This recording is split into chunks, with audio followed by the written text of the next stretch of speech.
Hello student, আজকে আমরা পড়ব আকাশের সাতটি তারা। লিখেছেন জীবনানন্দ দাশ।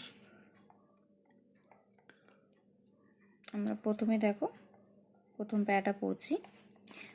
আকাশে সাতটি তারা যখন উঠেছে ফুটে, আমি এই ঘাসে বসে থাকি।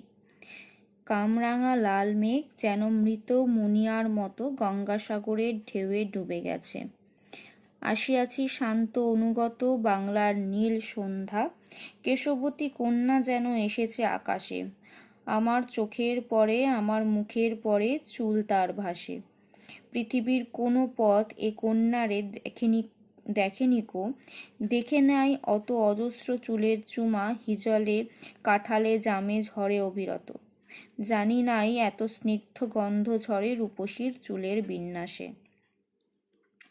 লেখক বলেছেন, দেখুন, আকাশে সাতটি তারা যখন ফুটেছে তখন তিনি ঘাসের উপর বসে আছেন। এখানে আকাশে সাতটি তারা বলতে আমরা সময়টা পাচ্ছি হয় রাতে অথবা সূর্যাস্তের পরের সময়ের কথা। দেখুন, অপূর্ব প্রাকৃতিক সৌন্দর্যের কথা বলা হয়েছে, যেটা গোধূলির সময় দেখতে পাই। কামরাঙা লাল মেঘ, কামরাঙা আমরা জানি ফল, সেই ফলের লালচে বর্ণ যখন হয়, আচ্ছা রক্তবর্ণ, ঠিক গোধূলির সময়কার কথা মনে করিয়ে দেয়। মনিয়া পাখির কথাও এখানে বলা হয়েছে, মনিয়া পাখির রঙের কথাও বলা হয়েছে, যেখানে গঙ্গাসাগরে সেই রঙটা কি হচ্ছে, গঙ্গাসাগরের ঢেউয়ের বুকে ডুবে যাচ্ছে। মানে সেই আস্তে আস্তে সূর্যাস্তের পর যেই রঙটা, সেটা আস্তে আস্তে চলে যাচ্ছে। আসছে কি, তখন আসছে সেই বাংলার নীল সন্ধ্যা। কেশবতী কন্যা মানে হচ্ছে আকাশটা কি, কেশবতী কন্যার কালো ঘন মেঘ, চুলের মতো মেঘ যেন ভরে যাচ্ছে চারি আকাশে।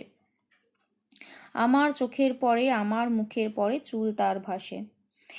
অপরূপ সন্ধ্যার কথা বলা হয়েছে, যেটি দিগন্তে ঘিরে যেন অন্ধকার ঘিরে ধরেছে তাকে, এবং সেই বঙ্গ প্রকৃতির মধ্যে সেই সৌন্দর্যকে পাওয়া সম্ভব। সেখানে সেই সন্ধ্যাটা তার মুখের ওপর দিয়েও, তার মুখের ওপর দিয়েও যেন চোখের ওপর দিয়েও একটা স্তর চলে আসছে। পৃথিবীর অন্য কোথাও সেই কন্যাকে দেখেনি, কারণ পৃথিবীর কোথাও ওই অজস্র চুলের চুমা অন্ধকার হিজল কাঁঠালে জামের কাছে পড়ে না, সেই বঙ্গ প্রকৃতির মধ্যেই সেটি ধরা পড়ে। স্নিগ্ধ গন্ধ রূপসীর চুলের বিন্যাসে, এই চারিদিকে একটি স্নিগ্ধ শান্ত প্রকৃতিকে আহ্বান দেখেছেন কবি। নেক্সট পাড়ায় দেখো রয়েছে, পৃথিবীর কোনো পথে নরম ধানের গন্ধ, কলমির ঘ্রাণ, হাঁসের পালক স্বর, পুকুরের জল, চাঁদা সরপুটিদের মৃদু ঘ্রাণ, কিশোরীর চাল ধোয়া ভিজে হাত, শীত হাত খান, কিশোরের পায়ে দলা মুথা ঘাস, লাল লাল বটের ফলের ব্যথিত গন্ধের ক্লান্ত নীরবতা, এরই মাঝে বাংলার প্রাণ। আকাশে সাতটি তারা যখন উঠেছে ফুটে, আমি পাই টের। বাংলার প্রকৃতির বর্ণনা দিয়েছেন, যেখানে এই উপাদানগুলোকে কাজে লাগিয়েছেন, যেমন নরম ধানের গন্ধ, কলমির ঘ্রাণ, হাঁসের পলক, সমস্ত উপাদানকে কাজে লাগিয়েছেন। কবিকে এগুলি মনোমুগ্ধ করে তুলেছে। আকাশে সাতটি তারা যখন ফোটে, অর্থাৎ কর্মব্যস্ততা যখন রাতে ক্ষীণ হয়ে আসে আস্তে আস্তে, তখন বাংলার রূপ তখন তিনি বেশি করে আস্বাদন করতে পারেন। মন প্রাণ দিয়ে তিনি বাংলার রূপকে অনুভব করতে পারেন। কবিতাকে সুন্দরভাবে উপস্থাপন করেছেন কবি এখানে। এই সাতটি তারা বলতে আমাদের কাছে সপ্তর্ষি মণ্ডলের কথাও মনে চলে আসে, সেটাকেও আমরা ধরে নিতে পারি।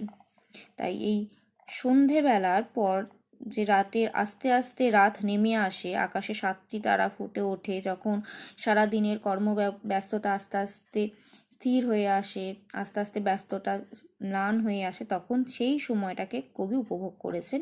এই কবিতায় সেইটি ধরা পড়েছে, সুন্দরভাবে ধরা পড়েছে। ঠিক আছে, আজকে এই পর্যন্ত, পরের দিন কোয়েশ্চেনগুলো আলোচনা হবে। Thank you.